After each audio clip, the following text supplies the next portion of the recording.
he tratado de resumir las partes más importantes, ¿sí? Mi nombre es David Sánchez, ayudante de farmacología y terapéutica médica, y vamos a ver el temario. Disculpen, estoy un poco resfriado. Entonces, el primer punto que vamos a tratar es repasar un poquito rápidamente la epilepsia y los conceptos de clasificación, ¿no? Un poco de teoría, pero rápido nada más.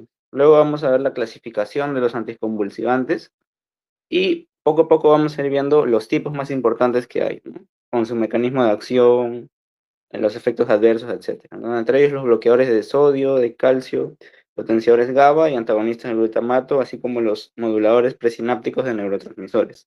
Finalmente, unas 4 preguntitas rápidas de banqueo de unos exámenes anteriores.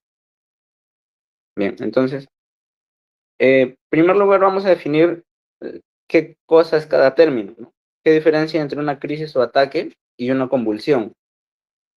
Una crisis o ataque se va a definir como la hiperactivación transitoria, desordenada, sincrónica y rítmica de poblaciones de neuronas que alteran la conducta. Entonces, para resumir y para hacerlo más entendible, es una hiperactivación porque un grupo de neuronas va a hiperactivarse de manera temporal, ¿no?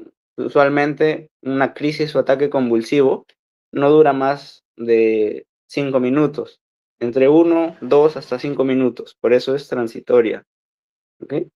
Luego, es desordenada porque altera la función normal del sistema nervioso central, es decir, un grupo de neuronas se hiperactivan y, digamos, alteran la funcionalidad y van a generar un desorden neuronal, una hiperactivación solamente de una zona.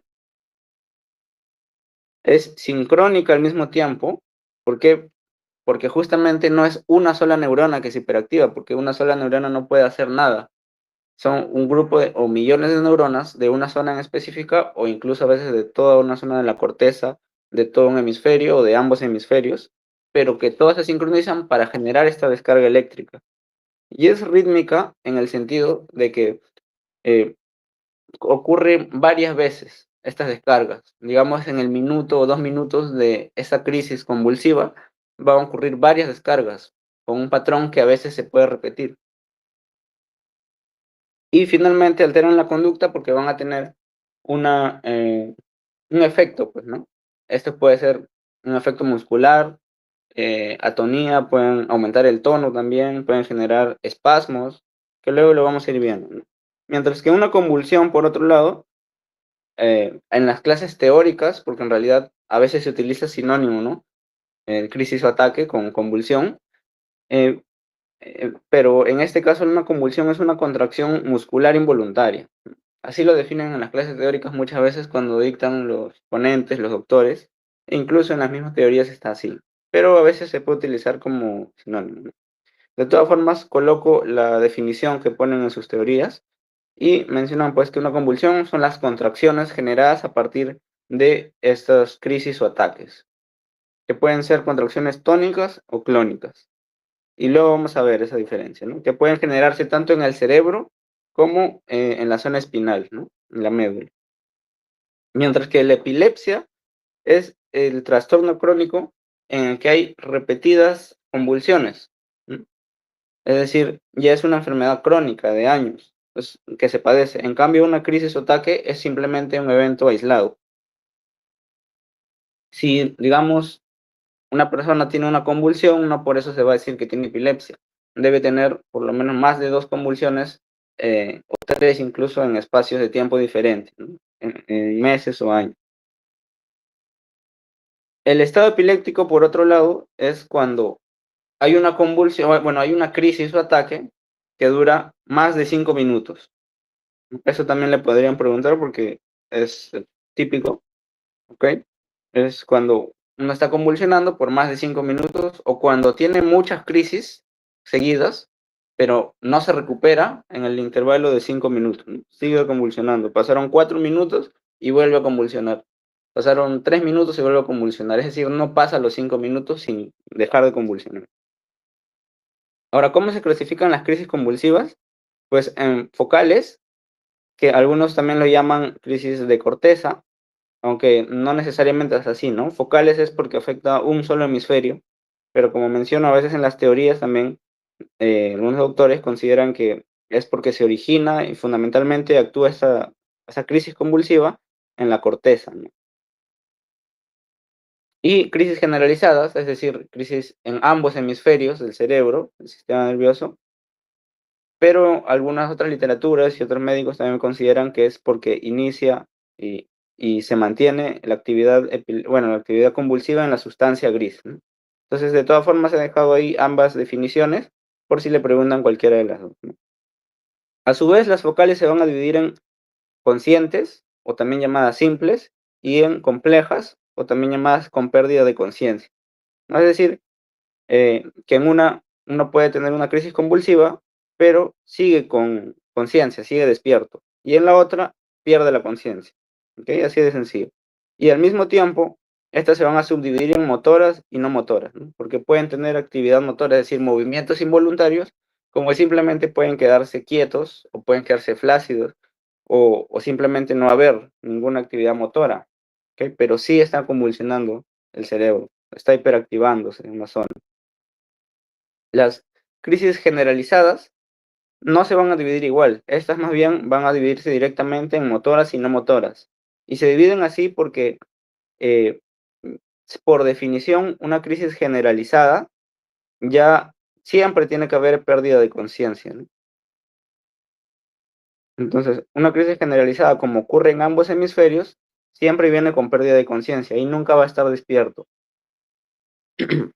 Por eso se dividen directamente en motoras y en no motoras, ¿ok?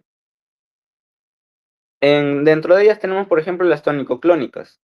Las tónico-clónicas son aquellas, em, pues, crisis convulsivas, las que se representan en todas las películas, series, en La Rosa de Guadalupe, en la que primero hay un momento de contracción, es decir, aumento del tono, la persona se pone dura, dura, y luego de un momento comienza a agitarse, a tener clonus, es decir, saltos repetidos, ¿no? Esas son las de las películas, las más conocidas, las tónico-clónicas. También los conocen como el Grand Mal, ¿no? Del francés, ¿no? Grand Mal, porque es la más conocida y la que ocurre en adultos usualmente. Luego están las mioclónicas, que son como espasmos nada más, y luego hay otras, ¿no? Que son tónicas puras, es decir, pura contracción, puros saltos, puros clonus, e incluso hay atónicas, ¿no? En la que hay falta de tono, es decir, uno se pone tan flácido que se cae y se desploma como un trapo. Luego están las no motoras. Las no motoras, dentro de esta clasificación solamente vamos a tener a la crisis de ausencia, que es la más conocida. La crisis de ausencia también se conoce como el petit mal o el pequeño mal. ¿Por qué? Porque esta usualmente ocurre en pequeños, en niños, ¿no? Y es una también pregunta de examen que podría hacer, ¿no? Que incluso que hay un fármaco que luego les voy a hablar de ello. Bien.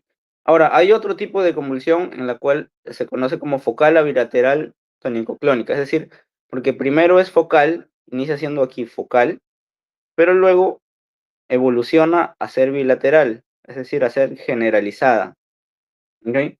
Es como una evolución, una complicación, ¿no? Entonces, ya habiendo repasado eso, vamos a la clasificación de los anticonvulsivos. Según su mecanismo de acción, tenemos 4 grandes grupos. El primero es los bloqueadores de los canales. Aquí se van a bloquear canales iónicos, ¿ok?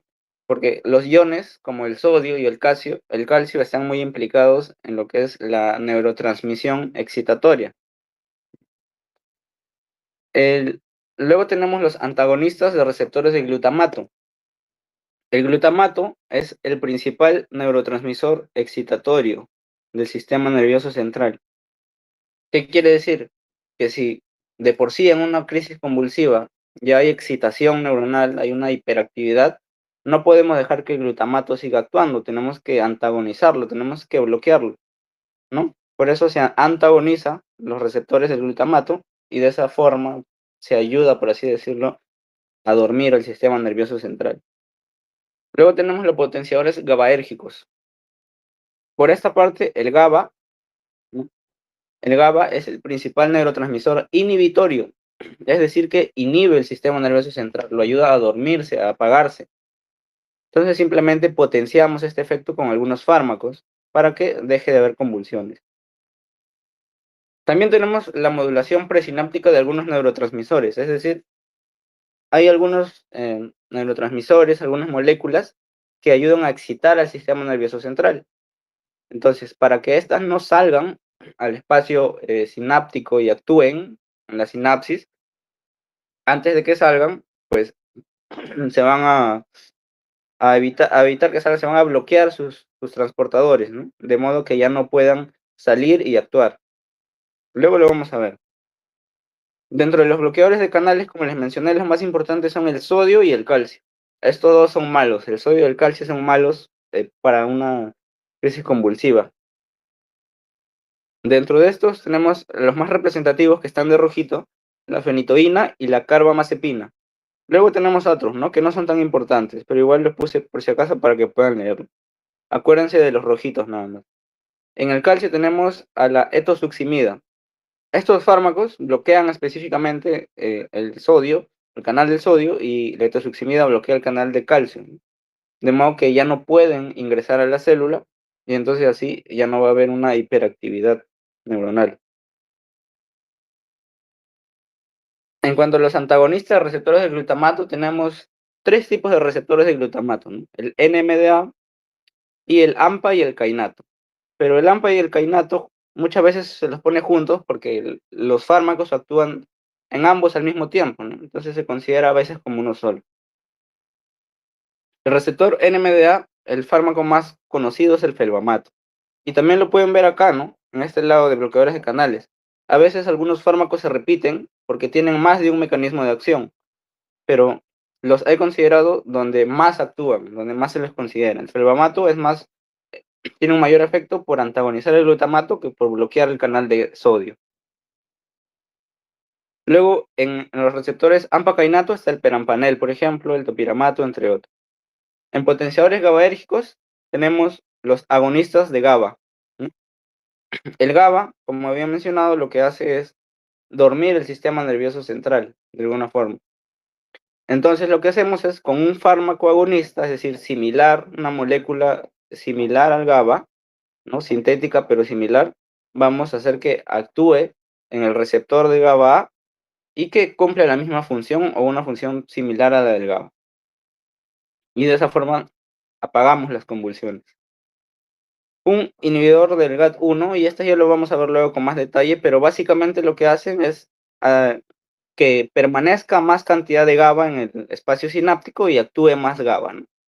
A diferencia del primero, que es un agonista, con estas hacemos que el GABA natural, ¿sí? Este es que el GABA natural permanezca.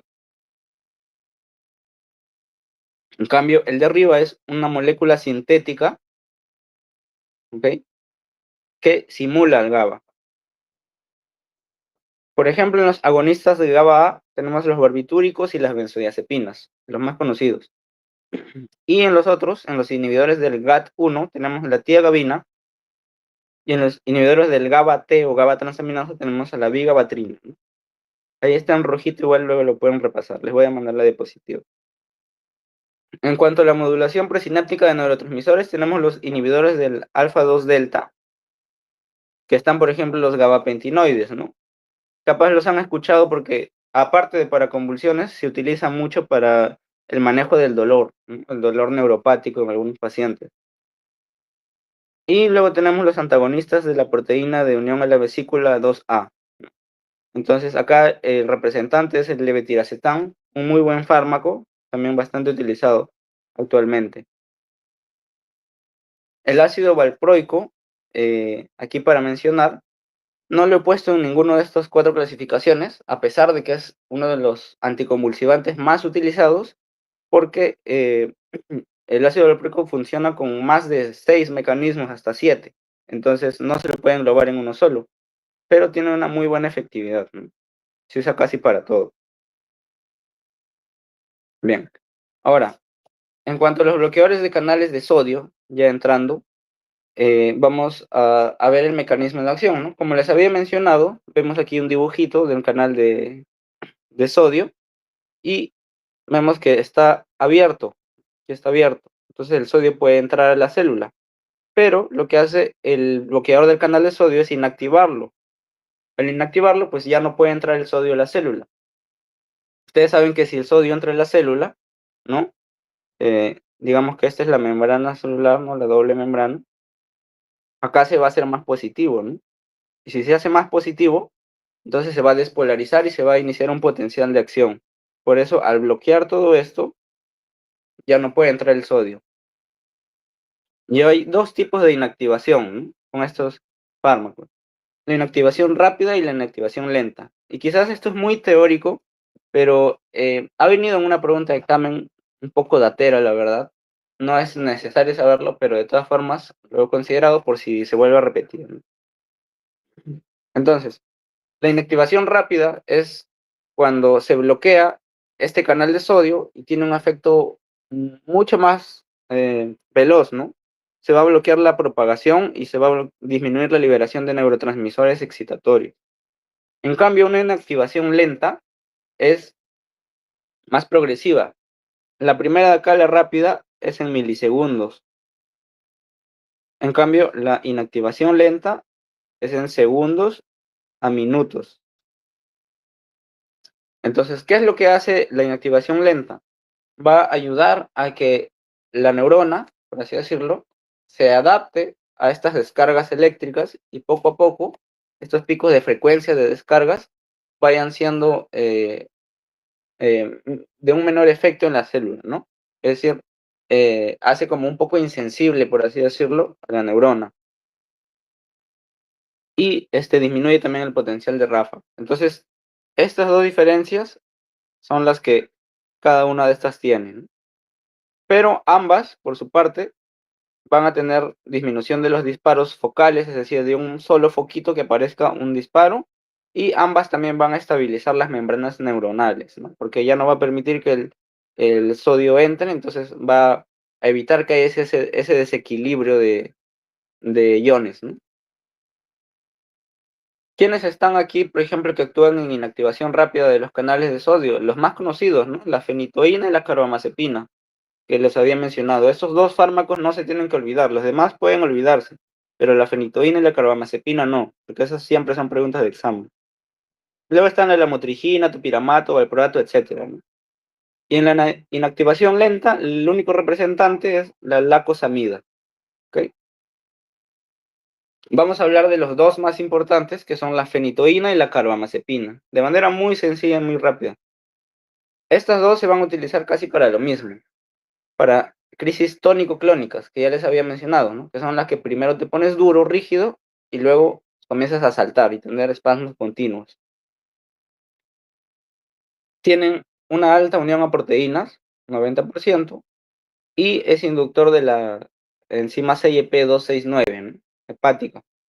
De modo que, por ejemplo, puede hacer algunas interacciones, ¿no? Como con la warfarina, por ejemplo. ¿Por qué? Porque al inducir esta enzima puede aumentar el metabolismo de la warfarina. Entonces la warfarina se va a degradar más rápido y ya no se va a metabolizar más rápido y ya no va a tener el mismo efecto, ¿no? La warfarina es un fármaco que se utiliza como anticoagulante, ¿no? En algunos pacientes. ¿Qué efectos adversos tiene la fenitoína? Aquí vamos a utilizar una mnemotecnia rápida, ¿no? Un acrónimo, que es asentamiento humano, ¿ok?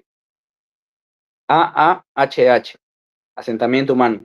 ¿Por qué? Porque ¿qué va a generar la fenitoína cuando se usa a largo plazo? Puede llegar a generar arritmias, es decir, afectación del corazón, atrofia cerebelosa en el cerebro, puede haber en el cerebelo, puede haber dificultad, digamos, luego para caminar, puede haber ataxia, se va atrofiando el cerebelo.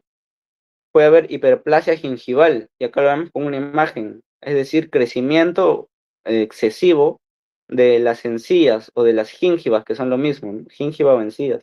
Se ven cómo están mucho más grandes que los dientes se van separando también, ¿no? Y también hirsutismo, ¿no? Crecimiento de vello en zonas donde no deberían crecer, sobre todo esto más enfocado en las mujeres, ¿no? Pueden haber vello, pueden tener bigote, barba, más vello en la espalda, eh, o en las patillas también, ¿no? Donde si bien puede haber una cantidad y es natural, en el hirsutismo va a haber vello en exceso, ¿no? La carbamazepina se usa para lo mismo, ¿ok? Y esta se metaboliza por la 6-FP3A4, ¿no? Que también tiene interacciones con algunos otros fármacos como el nifedipino, por ejemplo, que es un medicamento para la presión arterial. Aquí en cuanto a los efectos adversos vamos a recordarlo con el DAC, ¿no? ¿Por qué el DAC? Porque va a tener depresión del sistema nervioso central, anemia plásica y alteraciones cutáneas en la piel. Depresión del sistema nervioso central porque te genera mucho sueño, somnolencia, letargo, ¿no? En exceso a veces. Anemia plástica, porque te puede llegar a generar una anemia plástica, es una complicación, ¿no? Eh, Básicamente en la médula ósea. Y alteraciones cutáneas, que es lo más resaltante aquí, y vemos algunas imágenes, puede llegar a generar algunos síndromes de Steven Johnson o de necrólisis epidérmica tóxica, ¿no? En la que pues hay una inflamación, aparición de algún sarpullido, de bulas, ¿no? Es decir, de algunas ampollas que se van deteriorando y la piel se va pelando, ¿no? La epidermis, incluso hasta la dermis. Entonces esto es una emergencia, ¿no? Bien. Luego están los bloqueadores de canales de calcio. El mecanismo es similar, se bloquea el canal de calcio. Nosotros vemos acá una neurona, ¿ok? Esta es la neurona. Vemos que el calcio ingresa y el calcio lo que va a hacer es ayudar a que esta vesícula con neurotransmisores se reviente, por así decirlo, y libere estos neurotransmisores excitatorios, ¿ok? Entonces, lo que hace el bloqueador del canal de calcio es bloquear ese canal para que no ingrese el calcio y no ayude a que salga el neurotransmisor excitatorio, que fundamentalmente es el glutamato. Ahora bien, el canal de calcio que se bloquea es específico, y esto también puede ser pregunta de examen, y anótenlo, porque el que bloquea es el canal de calcio tipo T de bajo voltaje, así se llama, canal de calcio tipo T de bajo voltaje, ya que hay otros canales de calcio, también en el sistema nervioso central, incluso en el corazón, pero en el que se bloquea aquí, en este tipo de bloqueador de canal de calcio, es tipo T de bajo voltaje, que está en la neurona talámica, ¿no? Aquí actúa la etosuximida, por ejemplo, ¿no? Que es este fármaco que va a bloquearlo y va a tener ese efecto. Ahora, eh, cuando, digamos, hay una crisis convulsiva y hay un trastorno que se llama crisis de ausencia, ¿sí? Que es un tipo que ya les había mencionado, el petit mal o crisis de ausencia. Ese es el tipo de epilepsia, porque ese ya es un trastorno crónico que se va a manifestar fundamentalmente en niños. Y cuando se hace un electroencefalograma, ¿ok? Que es un examen, ¿no? En el que se ven las frecuencias, las ondas de la actividad eléctrica, se va a ver esto, descargas de 3 hercios, espigas ondas, así se llama. Y esto también ha sido pregunta de examen, aunque parezca así difícil o raro, ha venido, ¿no? A ver, descargas de 3 hercios, espigas ondas, que es un patrón muy raro, difícil, que ni yo lo sé, la verdad no lo he visto, pero teóricamente se conoce así, ¿no? Se ve como 3 hercios, ¿no? Se ve como unas espigas cuando se ve ese patrón. Y esto es típico, como les mencioné, de la crisis de ausencia, que como vemos al niño aquí, está mirando un punto fijo, está tieso, se queda como si estuviera ido, ¿no? Entonces, no está teniendo actividad motora, no está moviéndose, no está teniendo espasmos, no está tampoco así totalmente duro, simplemente está quieto viendo un punto fijo. Eso se conoce como la crisis de ausencia, porque prácticamente el niño está ausente en ese momento y dura unos segundos, máximo un minuto, ¿no? Entonces, para recordar esta asociación, vamos a acordarnos de esto, ¿no? La ausencia de la madre, el niño se pone mal. Con la ausencia de la madre, el niño se pone mal. Entonces, el niño tiene que ver con la ausencia, ¿no? Entonces, si viene una pregunta que dice una crisis de ausencia, o un niño que se queda quieto mirando un punto fijo, ¿qué fármaco se le puede dar? Pues es la etosuximida, porque es el único fármaco bueno, no es el único, se puede usar otros fármacos, pero es el mejor fármaco, el más recomendado a nivel internacional, ¿no? Acá en Perú a veces usan valproato, pero lo ideal es usar etosuximida. Entonces, el uso de la etosuximida es en crisis de ausencia. No se olviden, en la ausencia de la madre, el niño se pone mal. Se metaboliza por esta enzima también hepática y los efectos adversos más comunes son dos, ¿no? Gastrointestinales, como vómitos, náuseas, diarreas, dolor abdominal, etc. Y sueño. Al niño le da mucho sueño la etosuximida, entonces se duerme y le duele la barriga y le da vómito. Bien, pasamos a los potenciadores GABA. Este es el otro grupo importante que les había mencionado. Los potenciadores GABA, básicamente, tenemos en primer lugar a los agonistas GABA. Les había dicho que los agonistas GABA son moléculas, fármacos sintéticamente creados, pero que son similares al GABA original que está en el sistema nervioso central. Entonces, vamos a repasar rápidamente cómo funciona un receptor GABA. Tenemos acá sus partes, ¿no? Está conformado por 5 subunidades. Una gamma, una subunidad alfa, otra alfa y 2 beta, ¿no? Entonces tiene 2 alfa, 2 beta y una gamma. Este es el receptor, ¿no? En forma simple. Aquí está la membrana celular. El receptor siempre está en la membrana de la célula. Y afuera de la célula, por esta zona, tenemos cloro. Este ion cloro quiere entrar hacia adentro de la célula. ¿Ok? Y para entrar tiene que este receptor abrirse, porque aparte de ser un receptor es un canal. Entonces es ahí donde viene esta molécula que se llama GABA. El GABA viene y abre este canal o este receptor e ingresa el cloro, ingresa el cloro, ingresa el cloro. Y como ven, la carga del cloro es negativa, ¿sí? Todo se hace negativo y eso evita que la membrana se despolarice. Por el contrario, lo que hace es hiperpolarizarlo, porque acá afuera se hace positivo y adentro se hace negativo, negativo, negativo. ¿Ok?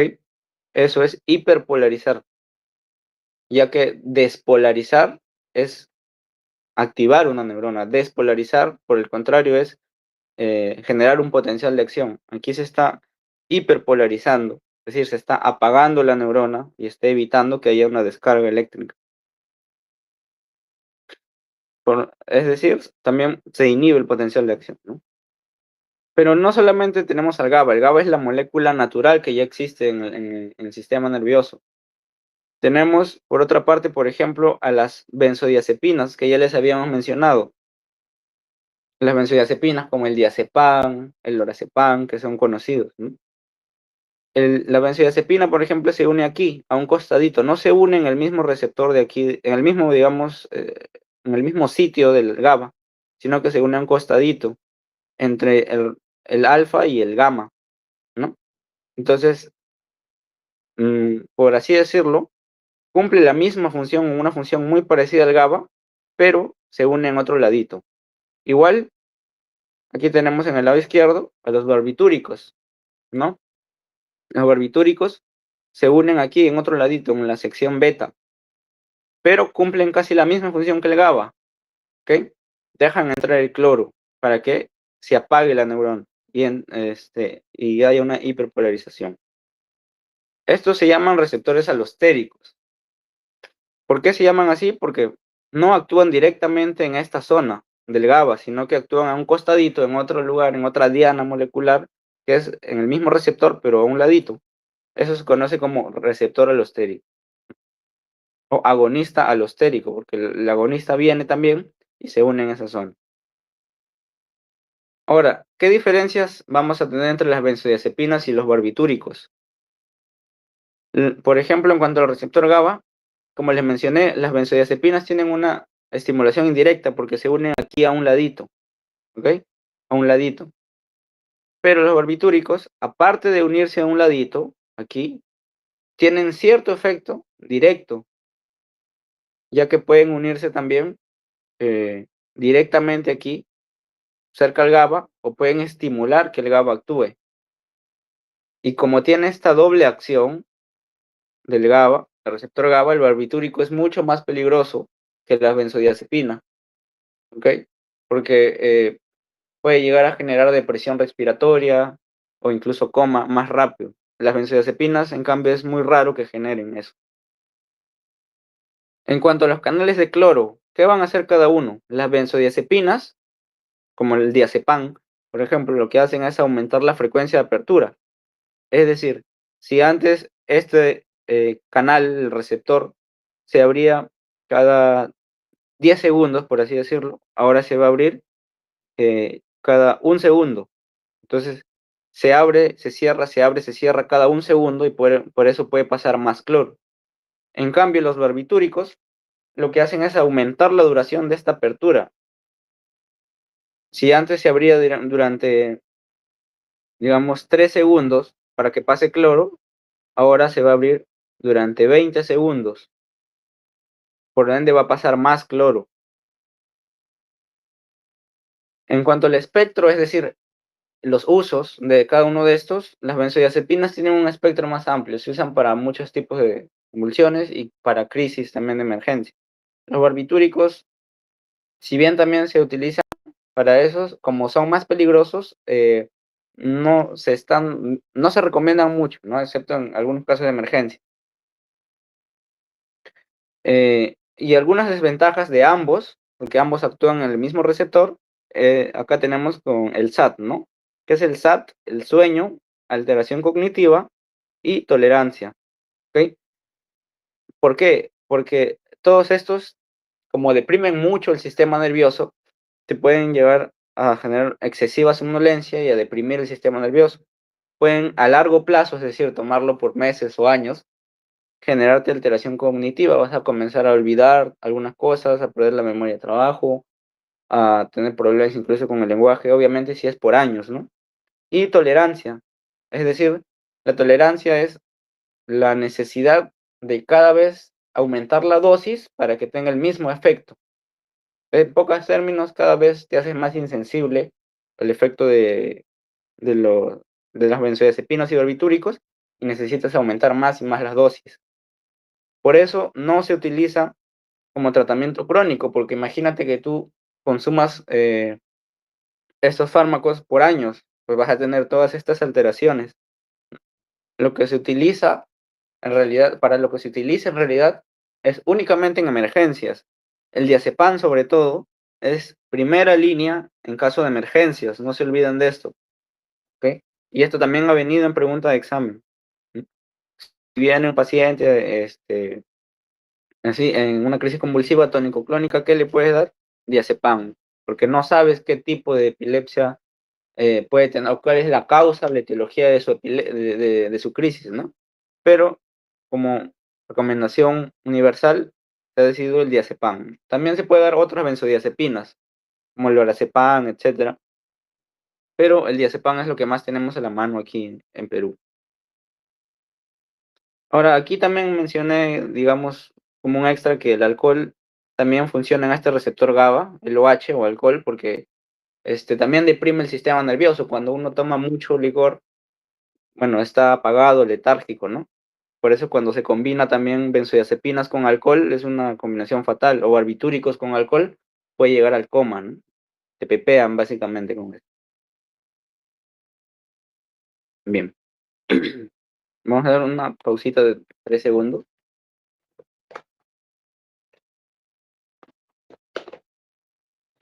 Tenemos ahora los potenciadores GABA de otro tipo, porque ya hemos visto los agonistas GABA. Tenemos otros dos, que son los inhibidores GAT1, ¿no?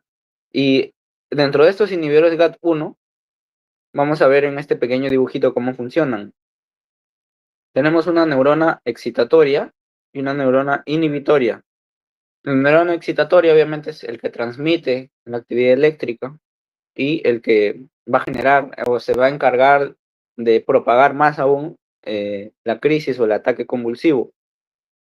Mientras que la inhibitoria va a tratar de calmar, atenuar esto, ¿no? Por ende, en la neurona inhibitoria lo que abunda es el GABA, porque el GABA es inhibitorio, ¿no? Entonces el GABA sale llega al receptor GABA de esta neurona excitatoria y digamos que apaga a esta neurona para que ya no siga con esta hiperactivación. Entonces, luego de que ha cumplido su función, estas moléculas del GABA, los rojitos, eh,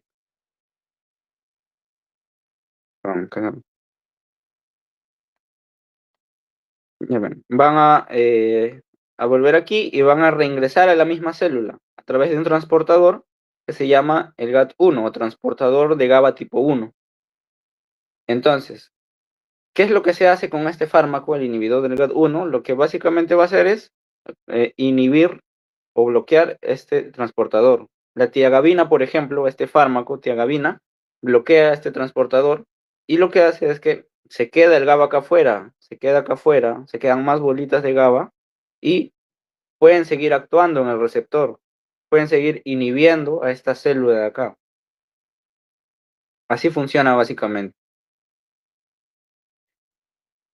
Entonces, como hemos visto, lo que hace la tiagabina es prolongar el GABA en el espacio sináptico para que actúe con su receptor aquí y bloquee o apague a esta neurona excitatoria, ¿no? ¿En dónde se usa? En crisis focales, es decir, en crisis de un solo hemisferio. No, en una crisis generalizada no se suele utilizar eso, más bien en crisis focales. Por otra parte, tenemos los inhibidores del GABA transaminasa. Vamos de nuevo al dibujito en la parte de acá abajo. Supongamos que ya entró el GABA, ¿no? Aquí ha entrado a la célula, se ha recaptado. Entonces, va a haber una enzima llamada la GABA transaminasa que lo que hace es, entra, se lo come y lo metaboliza. Y lo que queda es un metabolito inactivo. Este negrito es el metabolito inactivo.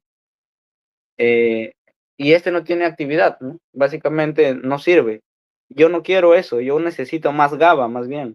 Necesito más rojito, porque el GABA me ayuda a apagar a la neurona excitada. Entonces, simplemente lo bloqueo esta enzima, ¿no? Por eso así funciona, inhibiendo la GABA transaminasa. Así me quedan más moléculas rojitas, se empaquetan aquí y pueden salir de nuevo, ¿no? En este tipo de fármacos tenemos a la vigabatrina. Lo que va a hacer es, como les mencioné, disminuir el catabolismo, o sea, la degradación del GABA. Y se utilizan igual en crisis focales y algunos espasmos infantiles, que es un tipo también de crisis convulsiva, ¿no? Muy bien. Vamos a los antagonistas de receptores del glutamato. El mecanismo de acción también es bastante sencillo. Tenemos acá la membrana celular y tenemos los tres tipos de antagonistas que ya les había mencionado. El glutamato lo que hace es activar este receptor y a través de este receptor va a ingresar calcio y sodio, ¿no? Ingresa calcio y sodio, calcio y sodio. Y habíamos dicho que el calcio y sodio es malo. En una convulsión no queremos calcio y sodio porque generan aún más despolarización y liberación de neurotransmisores excitatorios. Entonces, lo que hacemos es bloquear este receptor del glutamato. Por ejemplo, el felbamato se utiliza para bloquear el receptor NMDA, ¿ok? Mientras que tenemos acá al perampanel y el topiramato, sobre todo el perampanel, que bloquea tanto el AMPA como el kainato. Ahora bien, dentro de estas hay una subclasificación, por así decirlo, que por si acaso se los menciono en caso les pregunten, pero el felbamato y el NMDA, por ejemplo, tienen una neurotransmisión excitatoria lenta, mientras que el AMPA y el kainato actúan en una neurotransmisión excitatoria rápida, ¿ok? Por ende, teóricamente el perampanel debería actuar un poco más rápido que el felbamato, pero en la práctica no es tanto así, ¿no? De todas formas, ahí se los dejo. Finalmente, ya los últimos moduladores presinápticos de neurotransmisores, vamos a tener en este grupo a dos tipos de fármacos. El modulador de la vesícula sináptica tipo 2A, bueno, de la proteína de la vesícula sináptica tipo 2A, ¿no? Vemos aquí la neurona nuevamente, vemos aquí la vesícula sináptica que adentro tiene glutamato, ¿no? Que es el neurotransmisor excitatorio, por eso está en azulito, y esto normalmente sale, ¿no? Sale acá y excita la célula, pero yo no quiero eso. Entonces, ¿qué es lo que voy a hacer? Yo no quiero que salga, yo no quiero que salga estas bolitas porque van a excitar a la célula. Voy a bloquear la proteína SV2A. ¿Para qué función tiene esta proteína? Según algunos estudios, se dice, aunque todavía no está del todo descubierto, que esta proteína es como un coadyuvante, es decir, ayuda, ¿no? Contribuye a que se dé esta liberación del glutamato. ¿Ok? Entonces, si yo no quiero esto, lo bloqueo esta proteína que está en la vesícula sináptica. ¿Qué fármaco hace eso? El levetiracetam.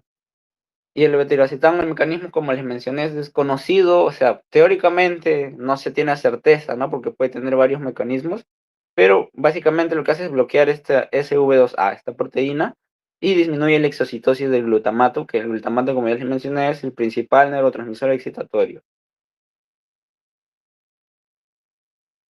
Bien, ¿qué usos tiene? Pues un amplio espectro, ¿no? Se puede utilizar en todo tipo casi de convulsión. Bloqueantes de la subunidad alfa 2 delta. Este es el último ya tipo casi de anticonvulsivo. ¿Cómo funciona? Vemos aquí en la misma neurona que tenemos canales de calcio, ¿ok? Pero estos son otros canales de calcio, no se confunden. Y estos canales de calcio dejan entrar el calcio, y el calcio, como ya les mencioné, es malo porque el calcio estimula la exocitosis también del glutamato.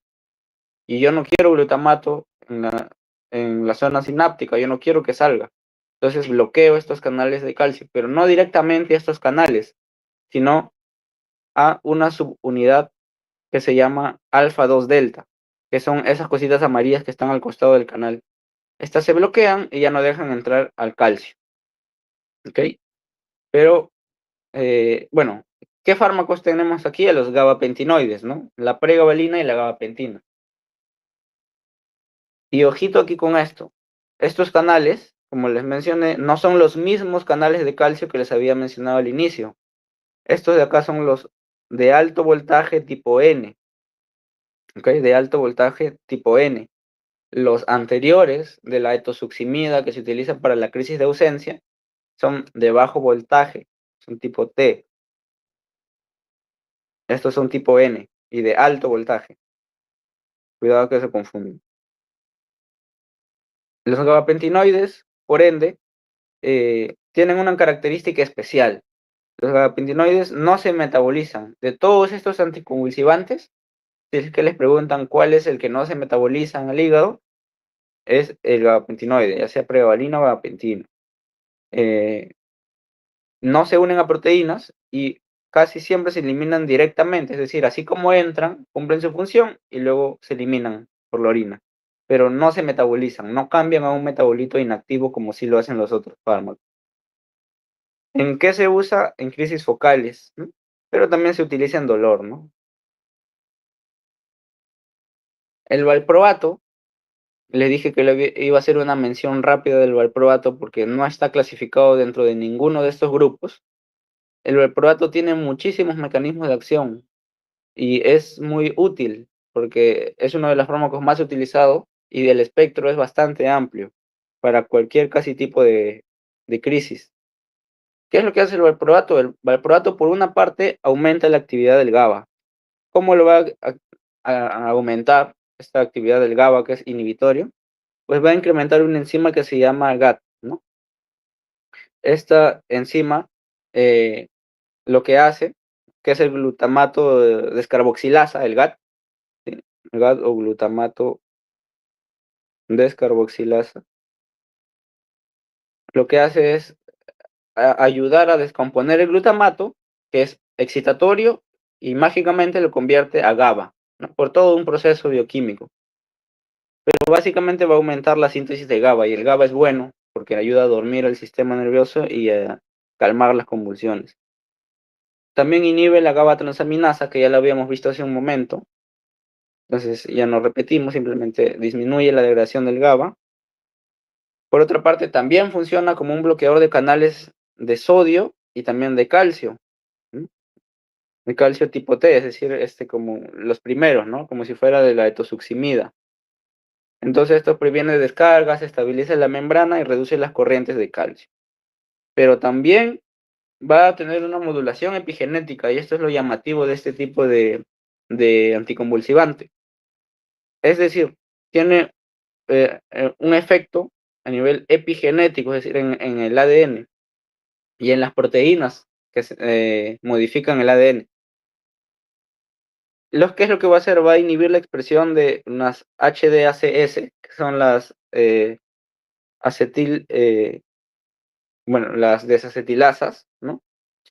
Lo que va a hacer es modificar en forma sencilla, ¿no? Modificar algunas proteínas hístonas, se llaman, que son unas proteínas que se encargan de alterar el ADN para expresar génicamente algunas moléculas y que cambien algunas funciones en las células, ¿no? Es un poco complicado porque ya es a nivel del genoma de la célula, pero ¿qué efecto va a tener? Va a mejorar la neuroplasticidad, la capacidad de regenerarse, ¿no? Y adaptarse de las neuronas y reducir la excitabilidad. Entonces, todos estos mecanismos ayudan a que el valproato sea un fármaco muy efectivo para convulsiones de todo tipo. Entonces, ¿qué aspecto tiene el valproato? Si les preguntan, prácticamente se usa para todo. Incluso, como les mencioné, a veces usan, en vez de diazepam, pueden usar valproato en algunas ocasiones, ¿no? Pero el diazepam es la primera línea para emergencia. En cambio, el valproato es más para tratamiento crónico de cualquier tipo de epilepsia. El metabolismo también es por la CYP2C9. Tengan cuidado ahí con la warfarina, como les mencioné. Y va a tener 4 efectos importantes, gastrointestinales, y acá están las náuseas, vómitos, diarrea, flatulencias, ¿no? Meteorismo, dolor abdominal, etcétera. La alopecia o alopecia, que es la pérdida de cabello, porque se dice que interacciona por varios mecanismos. Uno puede ser con la testosterona, ¿no? Eh, y los andrógenos, ¿no? Que son las hormonas masculinas. Pero también eh, interactúa en la fase de crecimiento del cabello, ¿no? De los pelos, ¿no? De los folículos pilosos, en la fase telógena, básicamente. Pero en pocos términos te deja pelado cuando lo utilizas por mucho tiempo, muchos años. También incrementa el peso porque interfiere con el metabolismo de los glúcidos y las grasas. Y a veces puede llegar a generar un pequeño temblor fino, ¿no? Es como un parkinsonismo o algo así. Bien, entonces ya acabamos con esto. Pasamos a unas preguntas que son rápidas, son 4 preguntas. Si es que no tienen alguna duda para poder pasar al banqueo y ya pasa el otro ponente. Muy bien, entonces, se dice, posterior a un infarto cerebral, el señor Pedro es diagnosticado de epilepsia, por lo que el neurólogo decide iniciar tratamiento con un bloqueador de canales de sodio por ser un fármaco seguro para el paciente. Indique la respuesta correcta. Y es básicamente memoria nada más, acordarse de los 2 principales fármacos bloqueadores de canales de sodio, porque así es como preguntan, no les van a preguntar algo muy complejo. No sé si pueden poner en el chat o tienen alguna idea de cuál puede ser.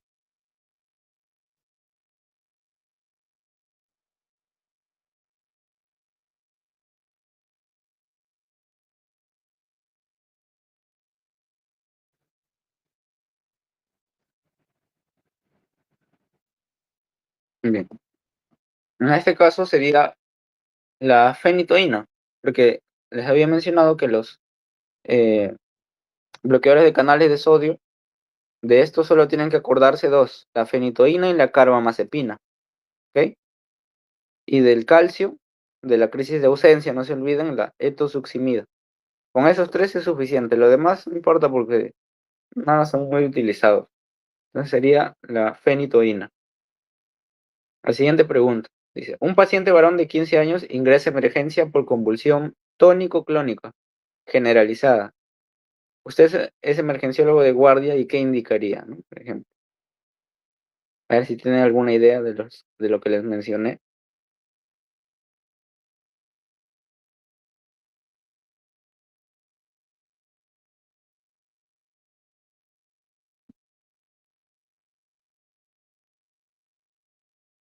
Bien, entonces en ese caso vamos descartando, ¿no?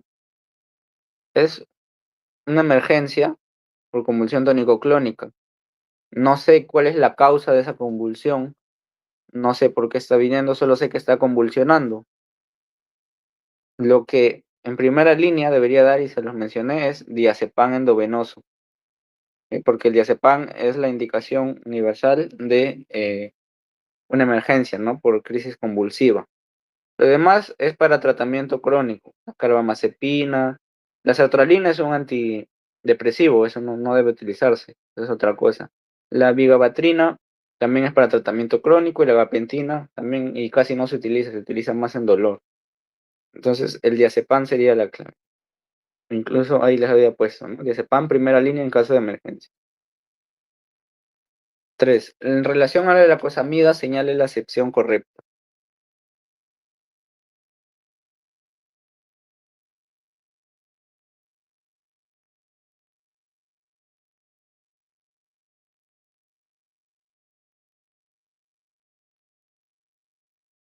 Bien, esa pregunta es muy datera, muy memorística, pero por eso les puse ese cuadrito, ¿no? Y la respuesta es la D, ¿no? Adaptación de frecuencia de descarga, ¿no? Es el único cuadrito, creo yo, complejo en el que deben acordarse, porque a pesar de ser memorístico, es así como se podrían preguntar, ¿no?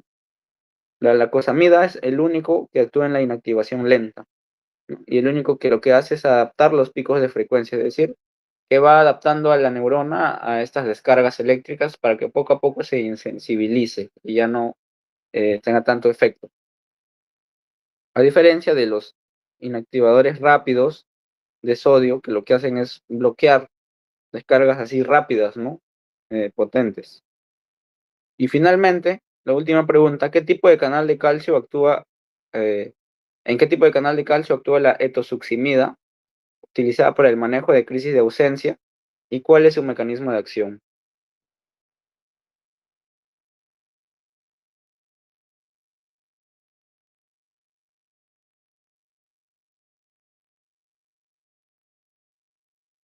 No sé si tienen alguna idea.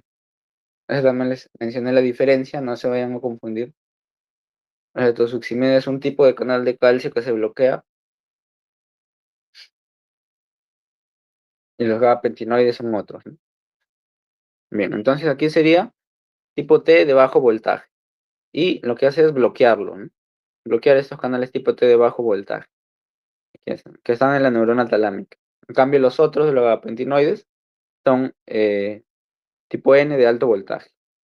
Bien, eso sería todo por este repaso. Aquí también les mando este cuadrito en la diapositiva en el que resume de manera muy así somera y rápida los principales grupos, que son 4, los tipos de receptores en los que actúan, el fármaco más conocido y más empleado, y los usos, ¿no? Tónico-clónicas, crisis de ausencia, estado epiléptico, emergencia, ¿no? Entonces, si no quieren ver toda la diapositiva de nuevo, pueden repasar con con esta pequeña tabla, ¿no? Bien, eso sería todo. Muchas gracias por su atención. Doy paso al siguiente ponente si es que no tuvieran alguna pregunta.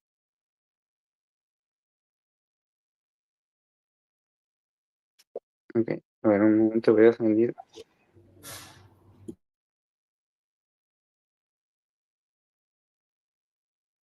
Ya, listo. Muchas gracias.